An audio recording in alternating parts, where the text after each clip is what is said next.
exposing Thailand's lie, beyond deception lies the truth. I figure why not bring awareness to this. The recent video that I did from Vanda, August 1st, was just the tip of the iceberg, y'all. Make sure you like, comment, and subscribe. And don't forget to go over to the Everyday Sam's channel and check out this video and show him some love. So without further ado, y'all know we came to do today. The fuse is lit. This video was very difficult to make, and for good reason. This is a story that stretches back a long, long time ago.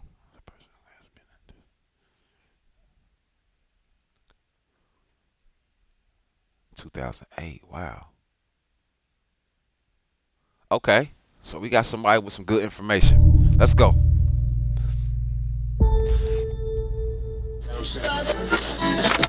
Killing of a Cambodian soldier in a skirmish with the Thai army here kicked off the latest round of tensions between the two neighbours. Thailand will never go to the International Court of Justice. If you want his land, let's duel. And a duel we got.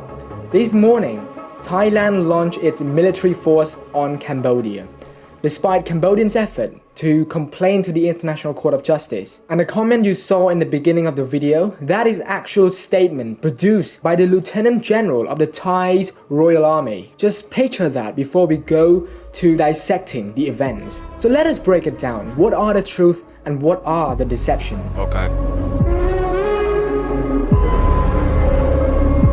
On June 6, Thai warning of high-level operation in Thai has escalation warning and say that the troop deployment is the defensive purpose. In June, Thai launched drone surveillance in Cambodia. So they've been basically prepping for this. Like it seems to me, and for him to say that, let's duel. Like what type of leader? Come on, let's. Deception.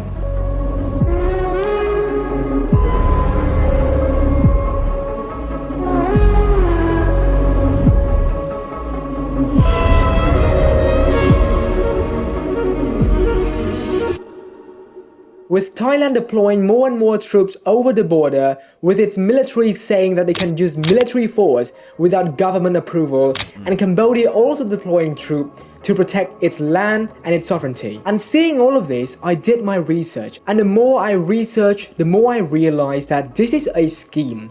This is a pattern that happened many times. Just checking out some things, some notes.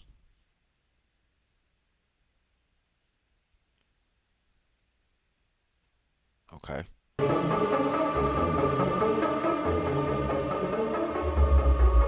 And so before we begin, imagine this. We have a country whose leader was suspended from duty. We have a country whose military is outright saying they don't need government approval to enforce its military, which is a bonkers statement to say in public. And we have a country whose voice is divided between escalating tension and de-escalating tensions. And the country I'm talking about here is Thailand. And let me be clear, all of the statement in this video, I will leave the sources in the description down below so you can check for yourself and make your own decisions.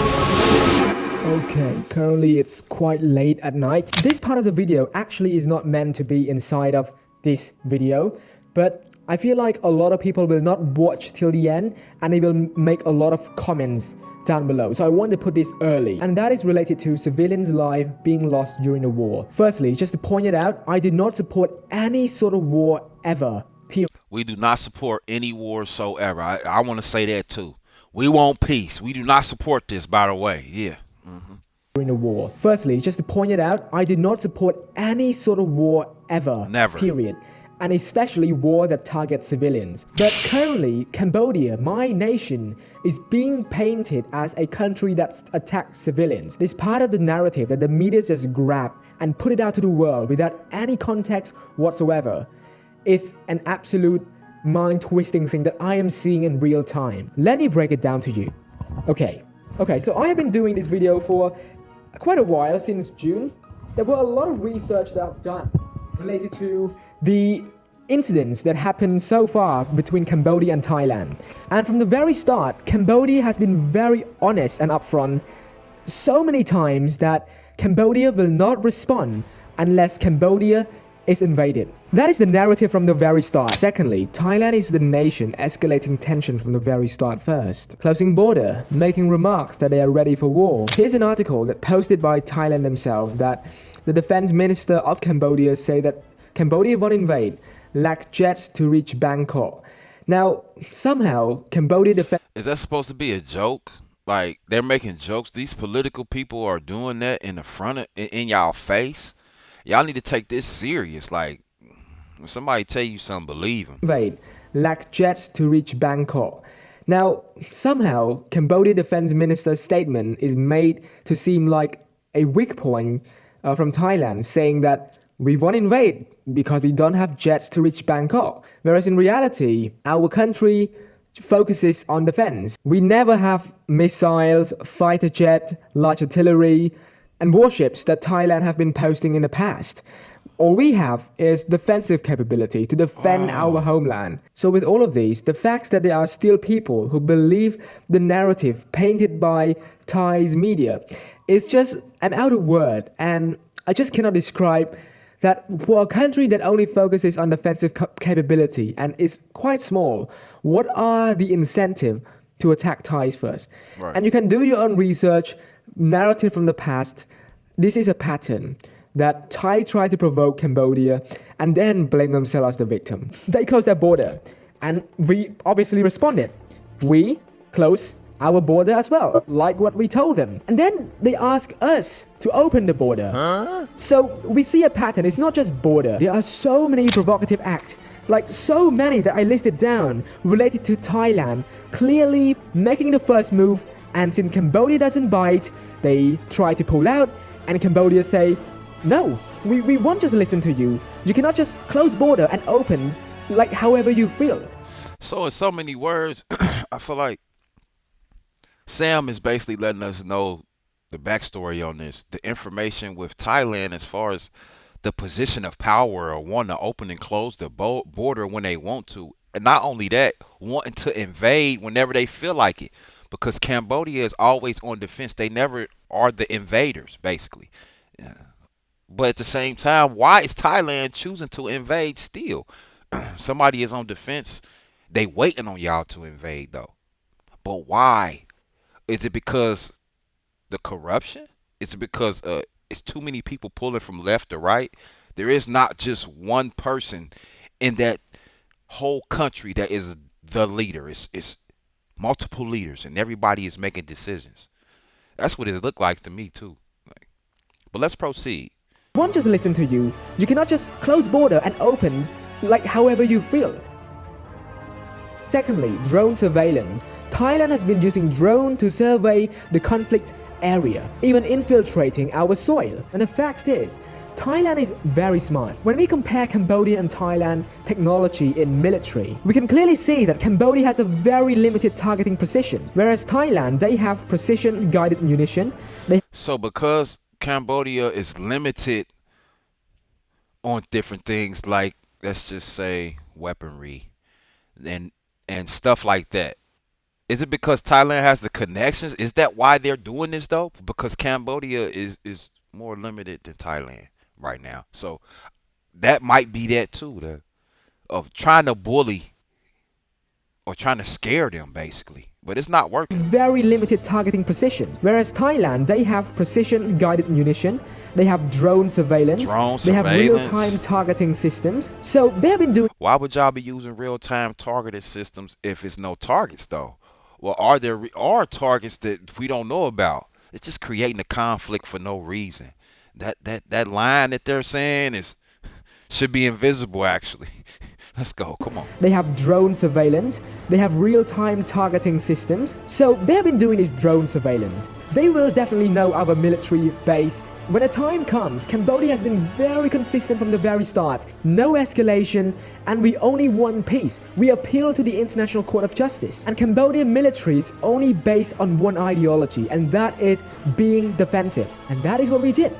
When Thai initiated the attack, we responded accordingly. So to sit here and paint Cambodia as a country that attacks civilians, where, by the way, civilians in Cambodia are also getting attacked, is an absolute lie of the century, and I feel like people need to do their own research, and that is why I want to bring this part very early. I said that in the last video. Y'all make sure y'all doing your own research though.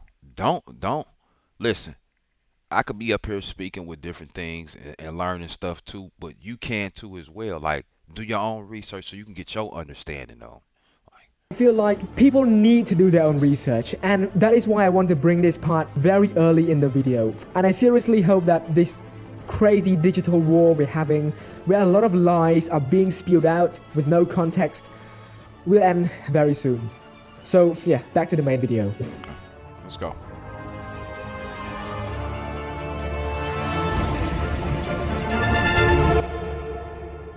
Some good editing. On May 28, 2025, a Cambodian soldier was killed in a clash near the Chongbok area, a very politically sensitive zone where Cambodia, Thai and Laos meet, and it is an area called the Emerald Triangle. According to Cambodia's Ministry of Defense, Thai troops opened fire at first, targeting a trench that had long been a Cambodian army base. Thailand, meanwhile, claims Cambodian troops fired first after refusing to withdraw. However, a lot of critics and analysts seem to question Thailand's claim. Firstly, on this matter, Cambodia's claim has been very consistent from the start. Thais opened fire first at a trench that had long been Cambodian's army base. Thailand rejected it, but has not provided any evidence, any satellite images that this trench area has just been built by Cambodia. Where the camera footage at? It's cameras everywhere. I don't want to hear that neither. It's camera footage where that happened at. I promise you, it's cameras over. It don't. You could be anywhere in the world, even if y'all talking about the satellite footage. Like, so you mean to tell me there's a spot where all of them meet up at, where they at that line, at that border, and it just so happened to shoot out between them two? But he didn't. He refused to put his gun down, his weapon down. Even if that was the case, it still should never led to them two shooting at each other. It just, to me, it just feels like it's rehearsed. This was planned. That's what it feel like to me. That this trench area has just been built by Cambodia. Secondly, analysts also pointed out that a trench is normally used for soldier in a defensive position. Trenches. But in this attack, the only country that suffered fatality is Cambodia, suggesting that the soldier were very caught off guard. And so that was my first assessment, my research on that incident between Cambodia and Thailand. Cambodia lost a soldier, and Thailand didn't lose a single soldier, but blamed Cambodia for firing first. And for Cambodian, the sentiment back then, early June, was not escalation. It was more of a disappointment toward the neighbors. And we did what anyone would do, not escalate tension, and we filed a complaint to the International Court of Justice. So far, it has been consistent. We didn't escalate. We wanted to take the legal route. But see, they could have did something to where it started an all-out conflict after they lost their soldier, but they didn't. They took the legal route. It could have started then. And I'm trying to figure out why. Okay, after they lose that soldier, and then y'all make it seem like that they are the ones being aggressive, but they the ones who lost the soldier? Like, make that make sense. Let's proceed, though. It has been consistent. We didn't escalate. We wanted to take the legal route. Right. But somehow the situation turned even more sour when right after Cambodian lost a soldier, Thailand decided to dramatically, and I want to stress on the word dramatically, escalate this tension. And guess what Thailand did next? Instead of going to the legal route, saying that they built a trench, we have evidence, they instead decided to have the military close land checkpoints, saying that, oh, it is for the scam centers in Cambodia. There were more troops being deployed to the border. There were people and officials wanting to cut internet access to Cambodia, and they even cut off electricity export and fuel shipments. And seeing all of this, Cambodia responded. Obviously, in a reciprocal manner, banning Thai drama and films, banning Thai fruits and vegetables, and like I said earlier, we filed a complaint to the International Court of Justice. And Cambodian's official has been saying that they want to resolve this through international law in order to prevent this kind of border conflict to happen. So they've been cutting off each other's resources and doing all of this, but at the same time, the real reason it started was because of that soldier. Once that soldier lost his life, okay, they went the legal route, you know, to seek justice for the soldier. But then they turn around and turn it into a conflict and put Cambodia on the defense end when they already on defense though, because they was the ones who was pressed first. It just doesn't make sense still though. He doing a great job though breaking this down. Sam, good job so far.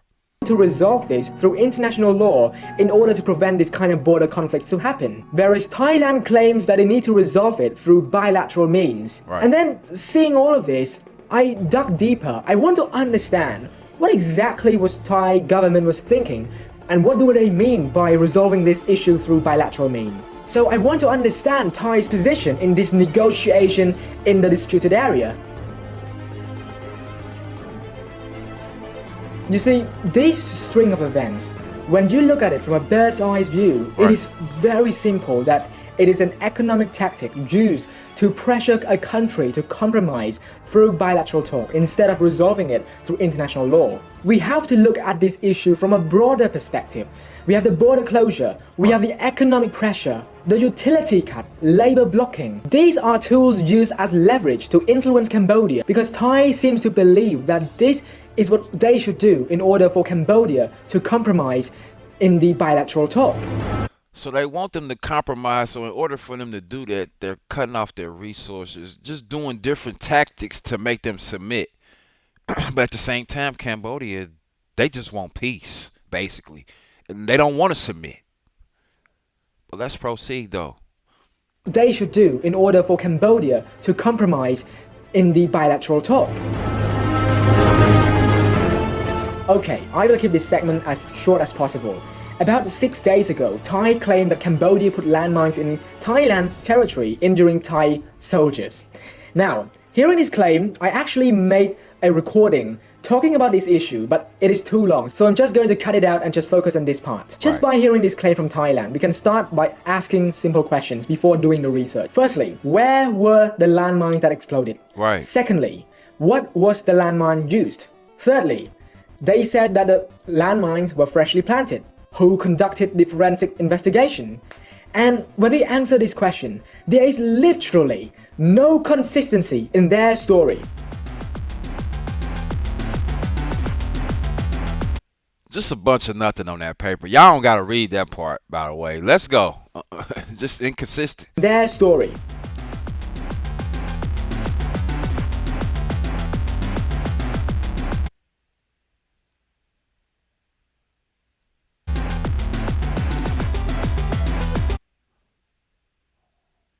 Read a little bit of it.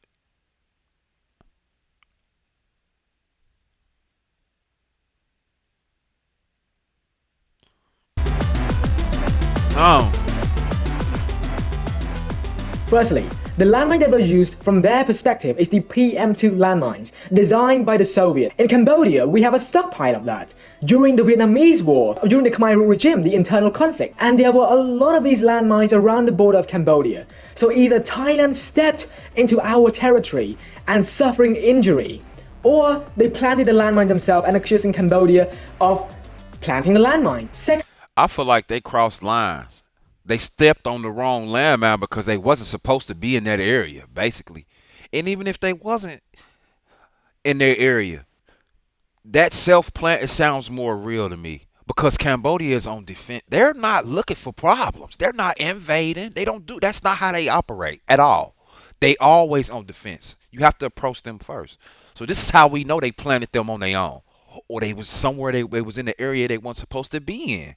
Come on, let's proceed though. Or they planted the landmine themselves and accusing Cambodia of planting the landmine. Right. Secondly, we can ask the basic question, who would gain more from this provocation? It is Thailand. Thirdly, we can see the pattern from Thai military. They have been ready for conflicts to happen, and they are escalating the tension from the very start, which I... And this is why I said that, like, I feel like they want to find a reason. They got to find a reason to get the conflict going, so they get the ball rolling. They want to invade. They want to start this, but Cambodia don't want no problem. They want peace. I'm doing this video for awareness though, y'all. For the people who watched the last video that I did, it's just a little bit more information for y'all. Also, comment down below and let me know what other videos y'all would like to see on this. by the way. But going back to what I was saying, like, I just feel like it's something that they want from them. It's whether it's the land, the power, the things that they have in their grasp over in Cambodia. Thailand always, I feel like when a country, not just Thailand, but any country that always invade, cross the line, make up false information that can't nobody even vouch. You can't even go research this information, man. This is how we know this stuff is inconsistent. But let's proceed. Let's proceed. Let's proceed. Ready for conflicts to happen, and they are escalating the tension from the very start, which I will go to in just a little bit. And fourth and finally, who did the forensic investigation on the landmine incident? Nobody, no third party except from Thai themselves, did the investigation and claimed that the landmines are freshly planted. That was my answer right there. I ain't even had to say nothing. Who did the forensics? This is why I said this stuff is being staged. They want to find, it had to be a reason for them to invade. They just got to find a reason. And it's not working because Cambodia is not biting the bait. They just want peace. I'm going to say it again. Thai themselves did the investigation and claimed that the landmines are freshly planted. They didn't hire a third party. If they were so sure that they were right, they would hire an international body to do the forensic investigation and prove that their claim are right. And so from the very start, this landmine narrative that they are trying to cook, it is not cooking, bruh. Just look at the story from the very start until now. It's so inconsistent. Right. But guess what? They still run with it. And on the 24th of July, they launch a military attack on Cambodia. So if you hear all of this, with all of the source I provide down below, and you still sit there and say that Cambodia is the country to start this conflict, then... Well, I'm speaking for me. In the information that I got, we already know who started the conflict. It wasn't Cambodia. They didn't start the conflict. Like I said, Cambodia don't invade. They are a defense country. They will not invade. You have to invade them, by the way. So we already know who started the conflict. Let's proceed, though. You still sit there and say that Cambodia is the country to start this conflict. Then I have no word. I genuinely have no word to say to you. And so that is when we close chapter 1 of this story, report and making. Right. If we put this chapter on a table and look at it from a view above, we can see that all of these events have an origin that both sides, Cambodia and Thailand, embody. From Thailand's side, a lot of escalation is done by the Thai military government and then supported by the civil government. And one ingredient that has been used in this escalation is a sense of nationalism, where the military of Thai is using that sense, taking advantage of that from the people to gain political power.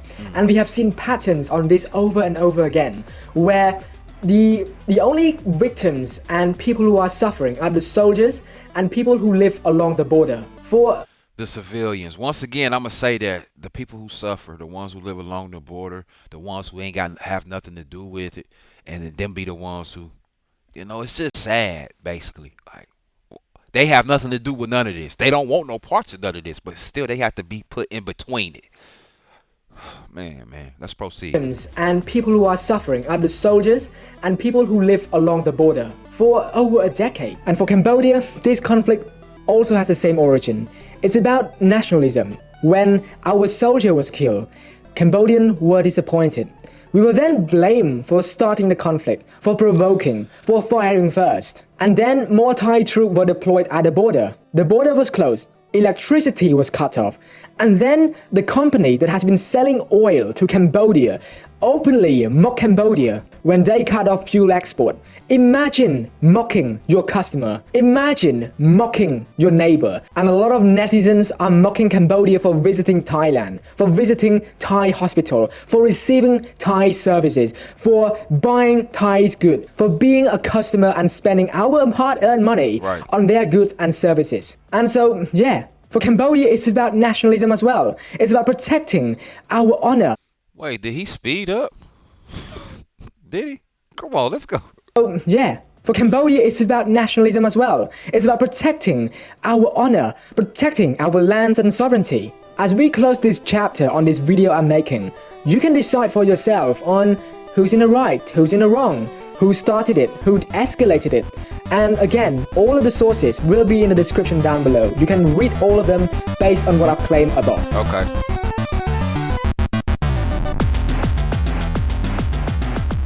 Okay, this video takes a lot of time to research, and that is because I want to satisfy my own curiosity as to why this conflict occurred in the first place.